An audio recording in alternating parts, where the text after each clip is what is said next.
Move out. You're obstructing a pregnant woman gently caressing her belly, Alicia instructed. I pondered Alicia's comment, wondering if pregnant women truly displayed a kinder expression. Observing the malice on Alicia's face, I shot a quick glance at David. You can sleep in the storage room, Alicia suggested, and David concurred. My lifelong love for him waned instantly, though a touch of sentiment lingered, leaving me somewhat melancholic. All right then, I replied, and in response, David happily took Alicia's hand. Alicia gazed dreamily at David, and witnessing their intimacy replaced my melancholy with anger bubbling up from within. I'll leave by tomorrow, yeah. Oh, maybe you should stay out tonight after all. This is now mine and Alicia's home, David proclaimed joyously. I nodded slightly before exiting the house, contemplating what lay ahead and cracking a smile. My name is Catherine Taylor. I'm a 46-year-old housewife. Before marriage, I worked intensely, but that was over 20 years ago. Nowadays, I enjoy daily chores and sipping coffee, just an ordinary middle-aged lady. But my hobby is investing. I've been doing it since before marriage. Recently, I've been earning significant dividends, treating myself to lavish hotel brunches and spa visits, leading a pretty elegant life. My husband, David, is 40 years old, a salesman for a major company. He's gained quite a bit of weight, and frankly, he's been rather smelly lately. But he's good with words, given his profession. He may look big, but I love him. I felt he should probably lose some weight for health reasons, but he had this cute, mascot-like appeal, so I didn't see the need to force him into a diet. David and I have a daughter, Emily. She inherits David's features. Slim, almost model-like in beauty. Not just in appearance, she's academically top of her class and excels in sports, even making it to national competitions. She's also humble and works hard. It feels like we, the geese, gave birth to a swan. Both David and I dote on Emily, and we've often been told we're overprotective. David has a bit of a weak spot for younger women, but he chose to marry an older woman like me and cherished our family. So I thought a little wandering gaze here, and there was inevitable. We lived in a condo we bought around the time Emily was born, but it was getting old, and they were considering raising the maintenance fees. Recently, amidst all this, Emily decided to share an apartment near her college. At the same time, one of my relatives approached us about inheriting a now vacant house. David and I decided to renovate that house and move there. But who could have known that this would cause issues between David and me, which have been smooth sailing up until then? The condo we had was a 4-bedroom, including a guest room, but the new house is just 2 bedrooms. Although it's smaller than before, considering our retirement, we made it a single story, and it's been very comfortable.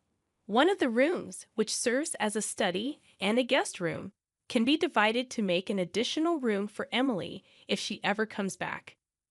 David started coming home late every night to work dinners, and somehow always found reasons to go out, even on weekends. Sleeping next to David, who would come home reeking of alcohol and cigarettes, was unbearable for me, even if we had separate beds. Because of that, even though we originally shared a bedroom, I've been sleeping in the study ever since we moved.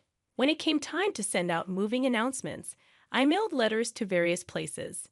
David isn't good with that sort of thing. So I took the initiative to send letters on his behalf to his family and relatives. As for me, since my parents have passed away, I simply wrote a brief note and sent it to friends and relatives on my mother's side. I haven't been in contact with any relatives from my father's side because of my half-sister, Alicia. Alicia is my half-sister, 14 years younger than me. When I was in 7th grade, my mother passed away, and about 6 months later, my father remarried. Alicia was born to him and his new wife at the time of their marriage. Alicia was already 2 years old, so I initially thought it was a union of 2 families with kids. About 5 years into their marriage, my father and his new wife were involved in an accident and never returned. At their funeral, relatives from my dad's side told me that he and his new wife had been childhood friends, and everyone had always thought they would end up together. However, My mom had set them up through her boss, and my dad felt he couldn't refuse, leaving his childhood friend out in the cold. To think that behind their smiles, my dad had a child with his second wife was a huge shock to me. Every time we had a family gathering, Alicia's favorite foods were served. She had brand name clothes, and she got the biggest room all to herself. If she said she wanted to go somewhere, they'd take her immediately. Meanwhile, I was burdened with all the chores, from preparing meals to doing laundry. I had to work part-time jobs, and all the money I earned was taken away. I also had a small storage room under the stairs, and I had to beg for even basic necessities. By the time Alicia was in elementary school, she had heard about my mom from the relatives and started looking down on me. I worked several part-time jobs to save money and finally moved out. It was impossible for me to harbor any positive feelings towards Alicia, and I never told her about my marriage or that I had a child. A few weeks after moving, I was having tea and relaxing when the doorbell rang. When I answered, a man's voice mumbled delivery, and on the screen was a person looking down. I thought maybe David had ordered something and opened the door, only to be left speechless. "Oh, Alicia, why are you here?" "Hi, sis. Long time no see. Just thought I'd drop by," Alicia said while wearing the hat I saw on the intercom. She wasn't a delivery person, but my half-sister. Without waiting for a response, she walked past me, entered the living room, and sat down on the couch. I followed her in a hurry, stood in front of her, and looked down. "I figured you wouldn't open the door if you knew it was me, so I used a recorded voice. That's just low. Geez, you're scary." I raised my voice at Alicia, and she feigned fear in an exaggerated way. However, it was clear she was just putting on a show, and the proof was that Alicia had a smirk on her face. "I came for a visit," Alicia said, speaking nonsense, getting a cold response from me. Yet she grinned and started explaining the reason for her unexpected visit. "But sis, you never even told me where you live. I got married, but my husband is always on business trips, and it's getting boring. Plus, once my belly starts getting bigger, moving around becomes a hassle, right? Everyone told me to come stay with you. Just go home. I don't even want anything to do with you." "Well, too bad. I already came here planning to stay with you." Listening to Alicia's audacious words only irked me further. Under my breath, I muttered, "Typical of a kleptomaniac's daughter." Hearing that, my anger reached its peak. "Get out. I never want to see your face again." "What's all the fuss about?" "People outside can hear you," David said. I was at a loss for words, surprised by David's unexpected return at such an odd hour. As I struggled to explain, Alicia stood up and walked over to David, intertwining her arm with his. David didn't seem to mind. In fact, he looked quite pleased. "Oh, Alicia here. Welcome, David. My sister was being mean. I thought it'd be nice to stay with you until the baby is born. But is that okay?" "Of course. I'd be thrilled if you're okay with it. You can stay as long as you want." I stood there in disbelief, silently observing the exchange between David and Alicia. The intimacy they shared seemed more like that of lovers than mere siblings-in-law. "David, what's going on?" I managed to utter, but he dismissed me, accusing me of being jealous of my cute little sister. His words left me speechless, considering I had confided in him about my family situation before our marriage. "We have a spare bed in the guest room. You can stay there," David offered casually. Alicia seized the opportunity, expressing her desire to sleep in the same room with him. Their mushy conversation gave me a headache, and as they went to the bedroom arm in arm, I couldn't shake a bad feeling. Peeking into the room after several minutes, I discovered them embracing each other, living out what felt like a dream for Alicia. "The baby is thrilled too, living with Daddy," Alicia exclaimed, dropping the bombshell that David was the father. As they kissed, I watched through the crack in the door, tears streaming down my face. From that day on, they treated me like a housemaid. I complied, but silently began gathering evidence against them, contemplating divorce. One day, Alicia arrogantly demanded I leave the room, claiming she, a pregnant woman, needed space. The spiteful look on her face contradicted the gentleness usually associated with expectant mothers. Looking at David for support, he sided with Alicia, causing any lingering feelings I had for him to vanish. Still, a touch of sadness remained as David happily took Alicia's hand, sealing my decision to leave. "I'll leave tomorrow," I declared, prompting an elated David to suggest I find somewhere else to stay that night. "This is now my and Alicia's home." I subtly nodded, leaving them to enjoy their laughter while they could. Stepping outside, a grin formed on my face as I contemplated what lay ahead. That night, I checked into a hotel, making plans for the next phase. The following day, I scheduled a moving company and headed to City Hall to start anew. Excitement and thoughts of newfound freedom kept me awake, but my spirit remained high. To my surprise, upon returning home, I found the moving company already confused, as the house appeared empty. A small box with a note greeted me, containing some of my cherished belongings carelessly thrown in. Adding insult to injury, David's wedding ring lay at the bottom of the box. Anger surged within me as I discovered the house in disarray, with evidence of David and Alicia's escapades. I led the movers to pack their belongings, then found the note on the dining table announcing David and Alicia's 6-day trip abroad and requesting the house to be cleaned. The note mentioned that the divorce would be finalized upon their return. David's utter self-centeredness left me dumbfounded, but his absence made executing my plan much easier, and secretly grateful that I had the movers pack all my belongings, I left David's wedding ring on the kitchen counter before departing the house.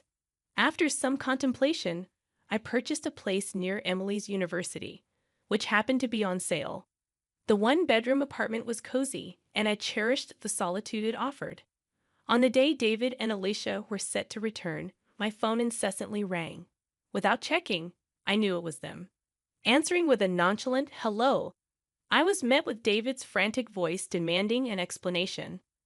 "What the hell is going on?" he shouted. Remaining calm, I replied, "What do you mean? What's going on?" David, fuming, informed me that the house was gone. Bursting into laughter, I explained, "Well, it was my house, and if I'm not going to live there, why keep it? We were living there, weren't we? Don't worry, everything's safely stored in a storage unit.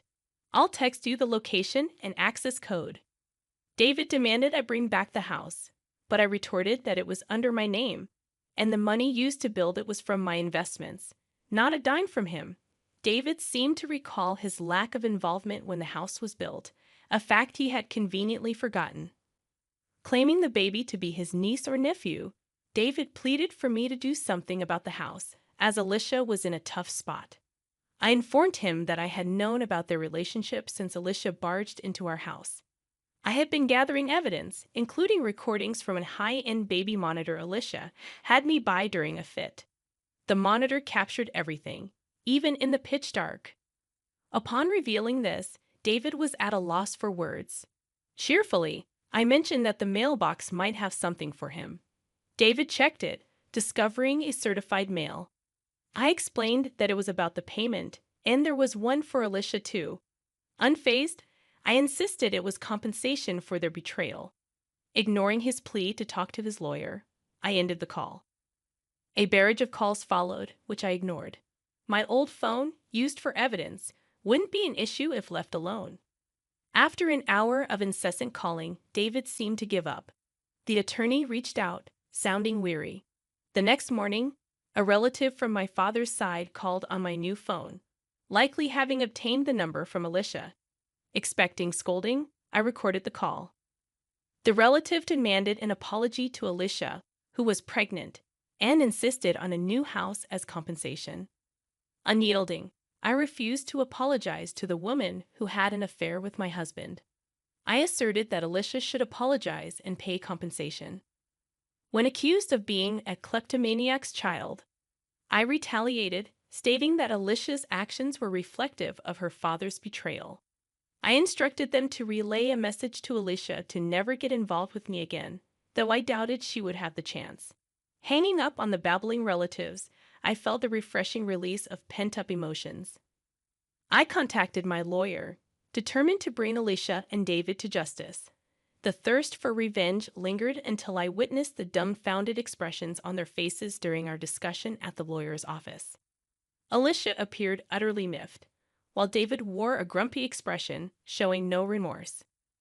Surprisingly astounded, rather than angry at their self-centered comments, I laid out divorce papers in front of them, accompanied by another set, the marriage license, offering a reduction in compensation if they signed the latter. David snatched the pen from me and signed without hesitation. Alicia, smirking, followed suit. Placing the signed documents in a folder, I gave them a big smile. "I'll submit these to the county office," I announced. Alicia, with a dumbfounded expression, tried to argue, but I revealed that the divorce was already finalized in mediation the day before. Her lack of awareness stemmed from disregarding multiple summonses. As Alicia and David processed this information, I dropped another bombshell: the possibility of David denying the father-child relationship with the unborn child. Alicia stared in shock, and David, realizing the potential consequences, looked pale. Between compensation and child support for another man's baby, I wished them luck. However, David attempted to reconcile, citing Emily's presence. Just as he changed his tune, the lawyer's office door swung open, revealing Emily. Her harsh words stunned David, frozen in shock, while Alicia, insulted, shook with rage. Emily cut ties with David, expressing her intention to live with me, referring to Alicia as that loose woman. Unable to respond, Alicia faced Emily's verbal onslaught. I delivered the final blow, revealing David's financial limitations and asserting ownership of the house and car. Alicia's plan to extract money seemed to unravel, leaving her pale and stunned. As I left with my lawyer and Emily, I left them to their newfound reality. That evening, having dinner with Emily for the first time in a while was delightful. I filed for divorce, and around the time Alicia's waiting period for remarriage had passed, David and Alicia submitted their marriage license. The witness section bore my signature, along with Alicia's ex-husband, who had shared crucial information. News circulated that David, involved in an affair with Alicia at work, got fired for misusing travel expenses for secret getaways. He now struggles with part-time jobs. Alicia, taking care of the child, faces financial difficulties after being dumped by her boyfriend. Her attempt to sabotage my family had backfired. Meanwhile, Emily enjoys college life, and I've been leading a relaxed life with my stock dividends. Surprisingly, I've developed a closer bond with Alicia's ex-husband, who affectionately calls me Catherine. Recently, he reached out for an important talk, making me feel a bit restless as I sit in front of my vanity, my face flushed like a smitten young woman.